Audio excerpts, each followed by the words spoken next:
এই বছর নবমীতে আমি আর সুরিয়া মা আর শাশুড়ি মাকে নিয়ে আর আমার মাসিকে নিয়ে বেরিয়ে পড়েছিলাম কয়েকটা ঠাকুর দেখতে। আমাদের নবমী দশমী এবার একবারে পড়েছিল বলে কিছু কিছু বাড়ির ঠাকুর বিসর্জনও বেরিয়ে পড়েছিল। বাইরে বেরিয়ে কয়েকটা ঠাকুর দেখে একটু ফুচকা ঘুগনি আইসক্রিম টাইসক্রিম খেয়ে শাশুড়ি মাকে বাড়িতে নামিয়ে মাকে বাড়িতে নামিয়ে আমি আর সুরিয়া আবার বেরিয়ে পড়েছিলাম বন্ধুদের সাথে ঠাকুর দেখতে যাওয়ার জন্য।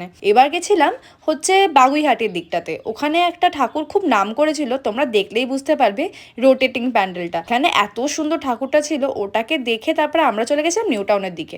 নিউ টাউন সার্বজনীন দেখে আমরা ডিসাইড করলাম সল্টলেকে একে ব্লকে ঠাকুরটাও দেখে আসবো। এইখানে খুব সুন্দর করেছিল। এখানে করেছিল যে মেন থিমটা ওই জলের আওয়াজে ঢাকের আওয়াজ করেছিল, মানে জল পড়ছে ওপর থেকে বালতি ঘটি আরো অনেক জিনিসের উপরে, আর ঢাকের আওয়াজ হচ্ছিল। এইসব কিছু দেখার পরে চলে গেছিলাম ডিনার করতে। কোথায় গেছিলাম রেস্টুরেন্টের নামটা ঠিক আমার এখন মনে পড়ছে না। ডিনার টিনার সেরে আমরা বাড়ির দিকে রওনা দিলাম। আরো কটা ভিডিও কিন্তু বাকি আছে দেখার জন্য, চ্যানেলটাকে সাবস্ক্রাইব করে দিও।